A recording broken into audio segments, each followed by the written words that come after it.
Bonjour à tous et bienvenue dans cette émission numéro 5. Nous sommes aujourd'hui avec Laetitia qui est de retour. Bonjour Laetitia, Bonjour, alors tu vas bien? très bien, merci et toi? Ça va super. Dis-moi Laetitia, est-ce que tu as regardé le départ de la course qui avait lieu hier? Je l'ai suivi mais de loin, Ah, de loin. et sûrement comme beaucoup d'internautes. Alors c'est le moment d'y aller justement. Je suis Fabien d'Askip Media et vous êtes sur Course des Cap Info.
Alors, ma chère Laetitia, effectivement, hier, c'était le grand départ des IMOCA au large de Boulogne.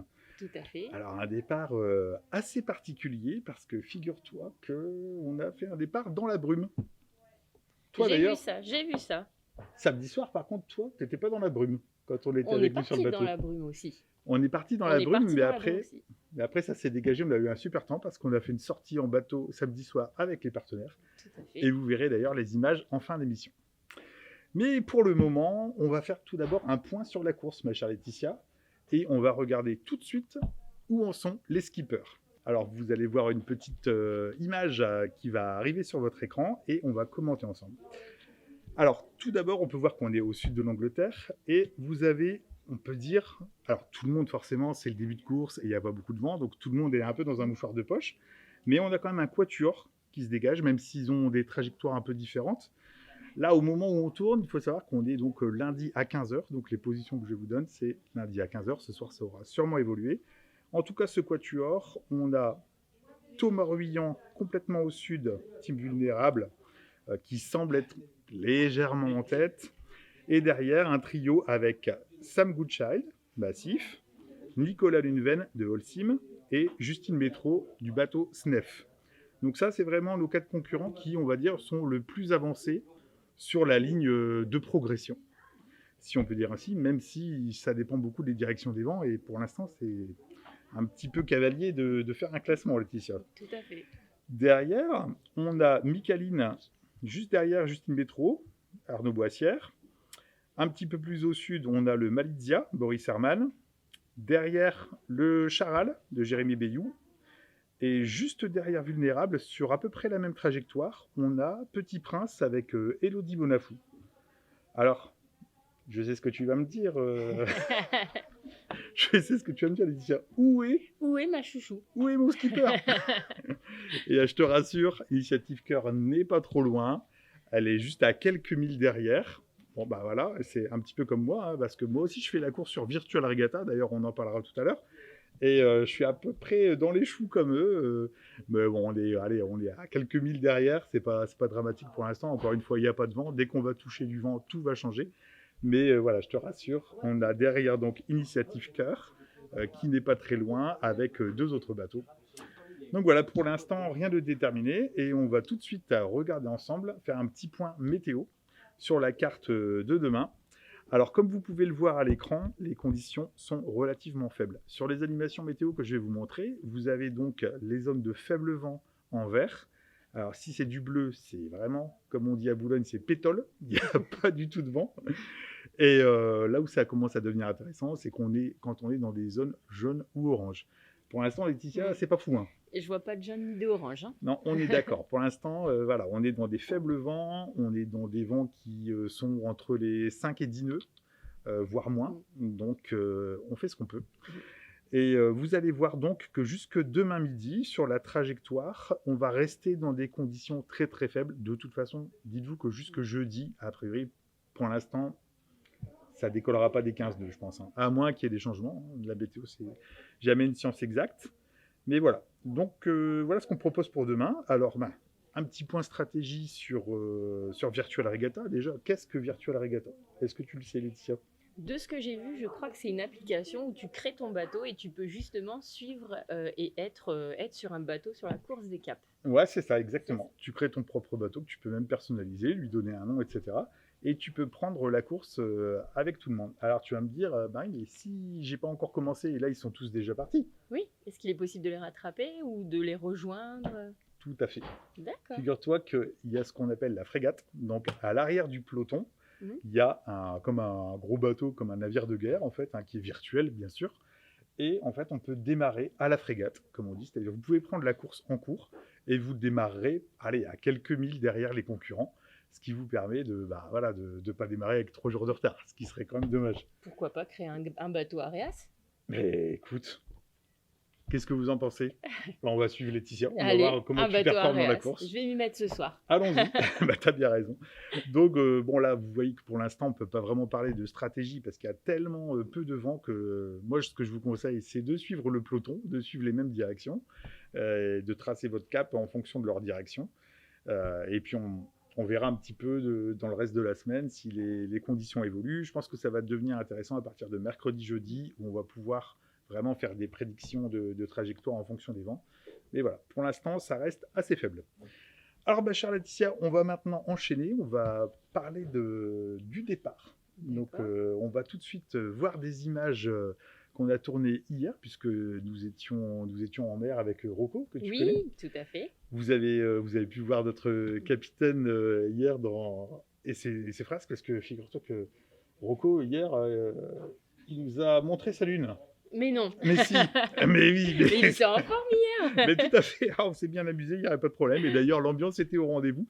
Sur les quais de Boulogne, il y avait énormément de monde. Il y avait une super ambiance. Rocco a sorti la trompette et tout le monde a repris en chœur. Vous allez voir ces images tout de suite. Rocco, monte quitter à la trompette, vas-y. Il faut faire chauffer les lèvres doucement pour les faire vibrer. Il faut les faire chauffer doucement. Et là, Rocco, je vais le mettre dans tout le monde, hein, ok? T'inquiète pas. Ok, je vais tout le temps.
Les petits princes, ouais.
Parce que là, est-ce que les immoquets sont sortis? On peut regarder sur la IS, non? J'ai pas la yes. Ouais, mais sur Internet, je pense qu'ils sont. Ouais, non, mais je vais pas regarder sur Internet.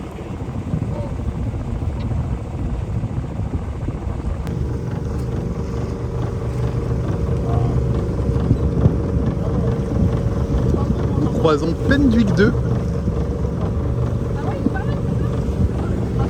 et Penduic 4. C'est sûr que le départ, il était pas vers l'océan. Alors, comme il y en a 3, comme vous pouvez le voir, c'est la purée de poids pour le départ. Là, on est au bout de la digue Carnot. Alors, Laetitia, qu'est-ce que tu as pensé de ces images?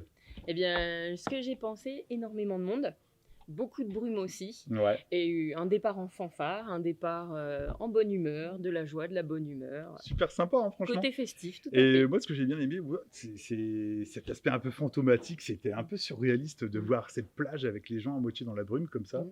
Mais vous allez voir que ça va se dégager, fort heureusement. Et on va tout de suite voir un petit peu plus d'images du départ de la course.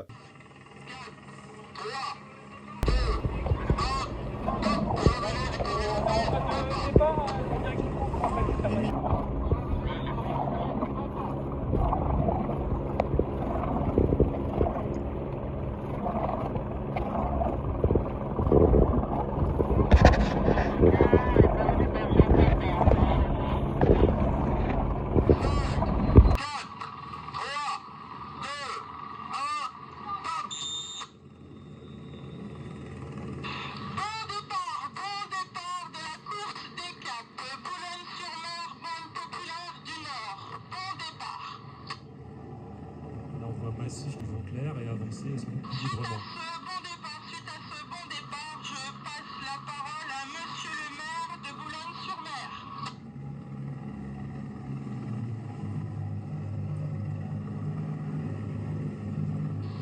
À toutes les équipes, merci beaucoup. Nous vous souhaitons bien sûr une bonne course pour ce départ qui est enthousiasmant. On vous souhaite bon courage, bon vent, bonne mer, du vent. Et bien sûr, on vous souhaite le retour le plus vite possible parce que vous nous avez enchantés. Et donc, merci à tous. On vous suit. C'est enthousiasmant pour cette première édition qu'on appelle bien d'autres. À très vite. Merci à tous. Voilà, maintenant que la course est bien lancée, on peut peut-être déjà déterminer qu'on a Massif qui est en tête. Ça y est, les concurrents vont commencer à manœuvrer un petit peu. On a Holcim également, Charal. On peut distinguer Initiative Cœur derrière.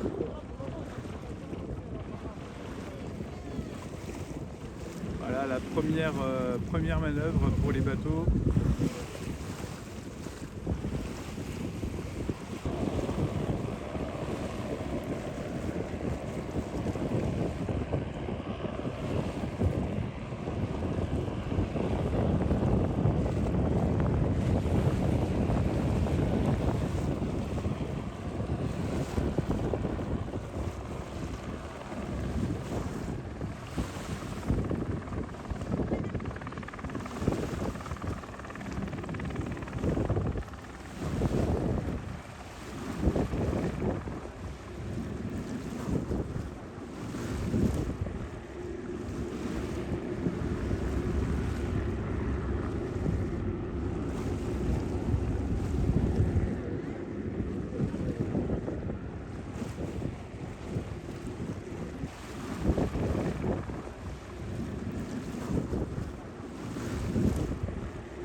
Alors, qu'est-ce que tu as pensé de ces images, Laetitia?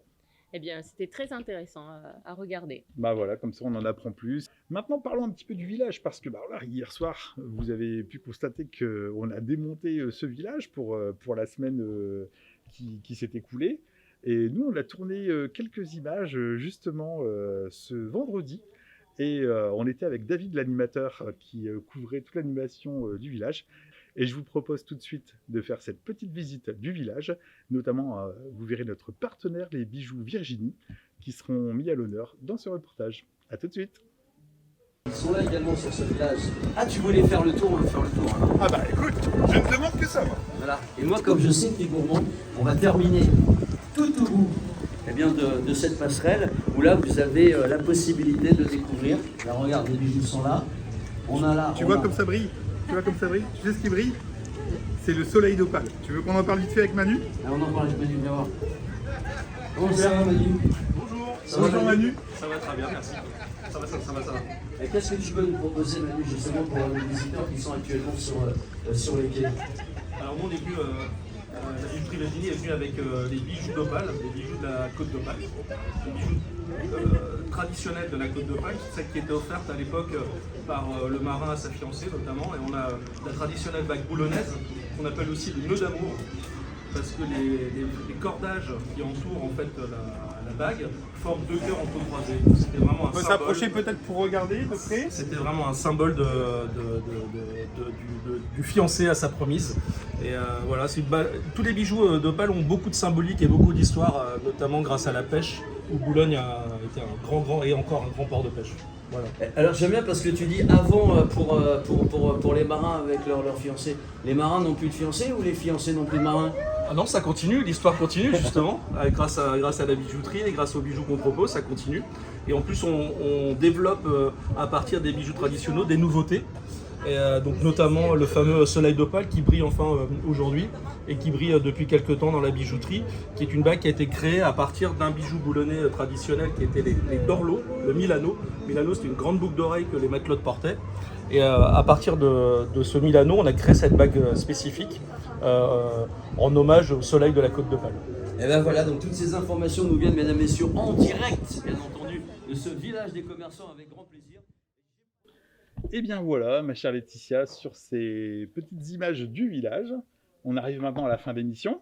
Déjà. Ouais, et c'est le moment de voir les images de samedi soir. Alors j'aimerais bien recueillir tes impressions. Comment tu as vécu cette sortie en bateau samedi, où c'était un petit peu plus agité que dimanche, hein? Alors moi j'ai adoré remettre le pied sur un bateau, l'ambiance était là, la convivialité, le partage, tout était réuni pour passer un très bon moment en mer, j'ai vraiment apprécié. Et on aura une petite pensée pour notre capitaine Rocco qui a perdu sa manivelle de winch en mer. Première manivelle. Première manivelle en 7 ans qu'il perd en mer. Voilà, Rocco, petite pensée pour toi. Et puis d'ailleurs, on a pu voir à quel point le bateau peut manœuvrer, puisqu'on a essayé de faire plusieurs fois des demi-tours pour passer à côté de la manivelle et essayer de la récupérer dans l'eau. Malheureusement, on n'a pas réussi. Et à quel point c'est physique de pouvoir manœuvrer un tel bateau. Complètement. Donc je n'ose imaginer ce que ça doit donner de gérer un Limoca. Voilà, surtout quand on a des gens très malins comme moi qui sont en plein milieu du bateau et qui empêchent de manœuvrer. Mais non. Enfin voilà, en tout cas, on vous laisse sur ces images de samedi soir. Et on vous dit donc à demain pour l'émission numéro 6. Et comme on dit à Boulogne, bon vent, bonne mer, Laetitia. À bientôt. À bientôt.